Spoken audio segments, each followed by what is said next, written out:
This morning, video showed smoke rising from the U.S. Embassy in Baghdad. Iraqi security forces told the Associated Press a missile struck a helipad inside the embassy compound. Yesterday, U.S. forces bombed targets on Iran's Karg Island, home to the primary terminal that handles that country's oil exports. The island is 15 miles off the coast of Iran in the Persian Gulf. A U.S. official told MS Now the attack avoided oil infrastructure and focused on military infrastructure.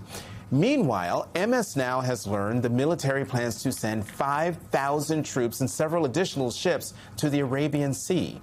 And a day after the U.S. military confirmed 6 U.S. service members were killed when a refueling aircraft crashed in western Iraq, Defense Secretary Pete Hegseth addressed the tragedy nearly 9 minutes into his press briefing yesterday after first scolding the media. War is hell. War is chaos.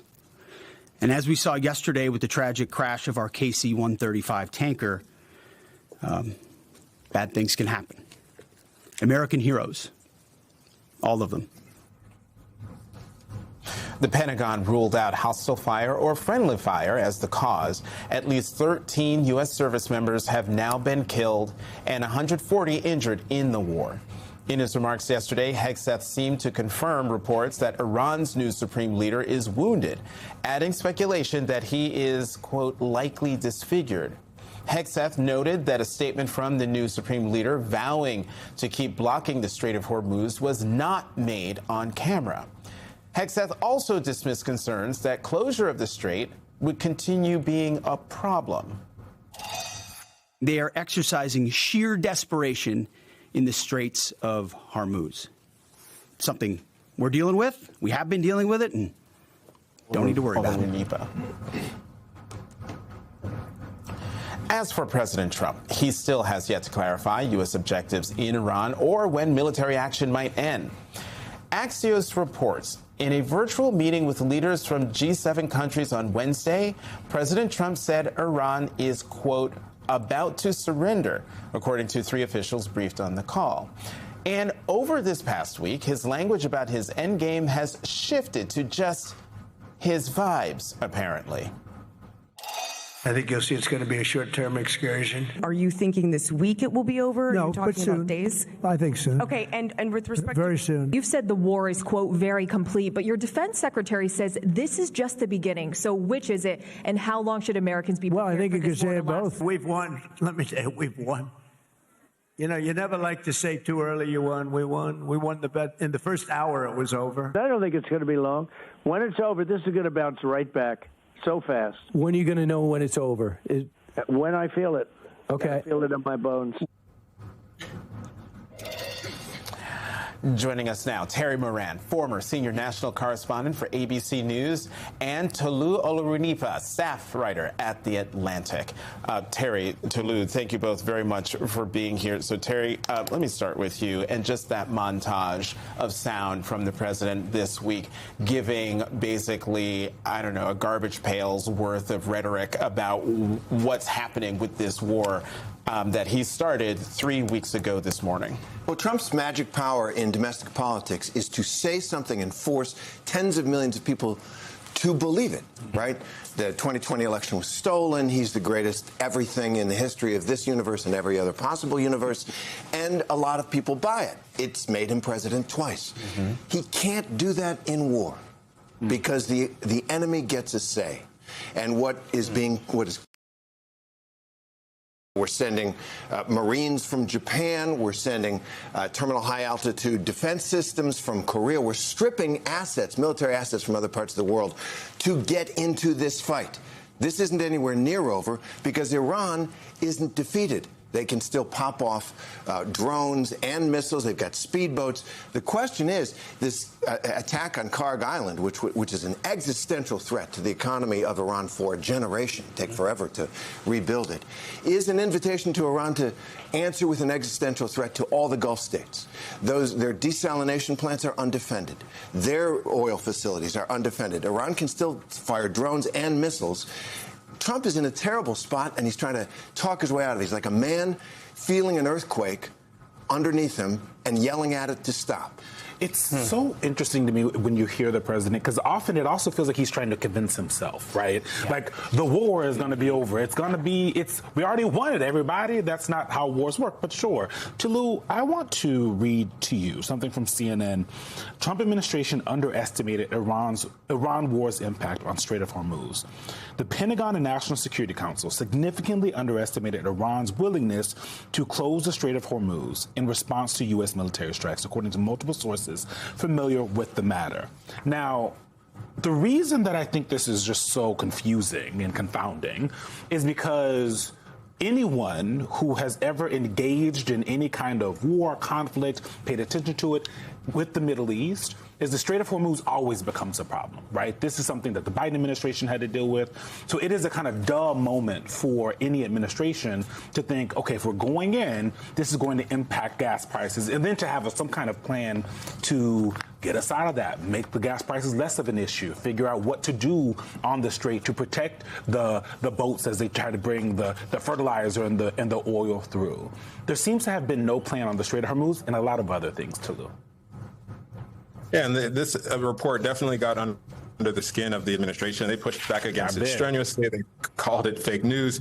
But when you look at what has happened, especially over the past couple of weeks, it does not appear that they made the plans that they are now trying to make on the fly. You know, releasing sanctions on Russia in order to allow more oil to flow, even releasing sanctions on Venezuela to allow more oil to flow, and now, you know, bombing Kharg Island. It does not appear that these things were planned long in advance. It seems like they are making up a lot of this on the fly in reaction to the fact that gas prices are going up. The oil markets have been flummoxed by everything that's going on, and so they have to come up with new plans, and it doesn't appear to be going as swimmingly as Trump talked about, especially in those early calls that he had with reporters in the first days of the war, saying that everything is going perfectly, the military's done everything that we've asked it to do, this will be over in a matter of 3-4 weeks. Now they are trying to potentially scale this up and not only bomb Kharg Island, but also potentially try to take the island and seize it with ground troops. And so this is an unanticipated part of this war, something that you would have thought that maybe this administration would have planned for and would have anticipated, would have been part of what happens when you attack a country like Iran. But it now seems like they are trying to come up with Plan B and Plan C and Plan D on the fly. Yeah, and Terry, the Wall Street Journal had a sort of different variation of what CNN reported, which was that General Kane had briefed Donald Trump several times that an American attack could prompt Iran to ultimately close the Strait of Hormuz. So even if process in this administration was working in the way that it would work in previous administrations, it does seem that Trump is, at the end of the day, still impervious to that process. I mean, what does that mean for the United States going forward in what essentially looks like could result in a quagmire? Yeah, it's bad, right? And the lack of process is important. Previous administrations, dating back to Harry Truman, would have had a very thick process of people studying this intelligence up through the National Security Council system. And there really isn't. You know, the Trump White House is him and whoever he's on the phone with at any given time. And so that leaves him in a bad situation. He, I think, fell prey to hubris. He had presided over some spectacular military accomplishments, truly amazing, taking out the Iranian nuclear capability to a significant extent, Venezuela. He got over his skis. He's also somebody who doesn't know a lot about the world and trusts his instincts. That part. And here we are. And now he's trying to get out of it. And Iran has a say. At the end of the day, this is not going to end on Donald Trump's terms alone. It is going to end on Iran's and China's and India's and other people who are going to force a peace on us. You know, Tolu, speaking of the president doesn't know a lot, I want to play something about what the president had to say when he was asked about the bombing of that school, the school in Iran. Watch this. I just don't know enough about it. I think it's something that I was told is under investigation. I will certainly, whatever the report shows, I'm willing to live with that report. A new report says that the military investigation has found that the United States struck the school in Iran. As Commander-in-Chief, do you take responsibility for that? That is what? As Commander-in-Chief, do you... For what? For the strike on the school in Iran. A new report says the military investigation has found it was the United States that struck the school. I don't know about it. Tolu, he is the president of the United States who is at war at his instigation, and he says, I don't know about it, which we should point out, as we've talked about at this table since the show began. We've shown montages of him saying, I don't know about anything that he considers bad news. Yeah, he does have a long history of doing this. And there are two options in this case. One is that maybe he actually doesn't know and he has not been briefed on the latest intelligence coming out of the war, which is concerning in its own right. But there's the other option that the president just does not want to talk about things that do not make it sound like this war is going perfectly the way he's described it. And he wants to move away from those questions. And we have seen the president do that over and over again. He's talked about, complaining about how this war is being covered in the mainstream media. He's talked about wanting more credit to be given to him and to his military for what they've been able to accomplish, wanting people to talk less about the pain that Americans are feeling at the pump and in their pocketbooks as a result of this war, and not wanting people to see the reality of war, which is that it's not only brutal, but it's also unpredictable, and things happen in which civilians get killed, in some cases, young children at a school. And the president does not want Americans to see that side of war. He only wants to see, his military operating in this triumphant way and bringing its opponents to heel. But war is more complicated than that. And we are seeing it, one, with the strike of this school that killed scores of children, and by all reports that are credible, was done by the United States, but also by the other unintended consequences of this war that the president is now grappling with. And so that's part of the reason why he's answering this way. He wants the focus to be on all the things that he thinks are positive about this war and not the unintended consequences that Americans and civilians on the ground in Iran are dealing with. Terry, in the time that we have left in this segment, I am struck, and I think we all are, by any other president, Democrat, Republican, whether people agree with their policies or not, agree with whether or not they should have gone to war.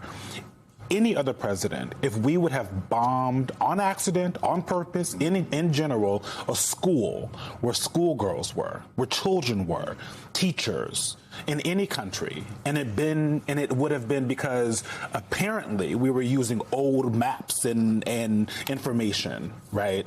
After we see the way this Defense Department operates under Pete Hegseth, the president would at least say this is terrible. I'm having such a hard time, and I know we've been all covering Donald Trump for a decade, but I'm like, I refuse to allow that to pass by without this president or any president saying, I am sorry. I think that's a great point, that we count on presidents, especially during wartime, to hold up the highest level of our character, our national character.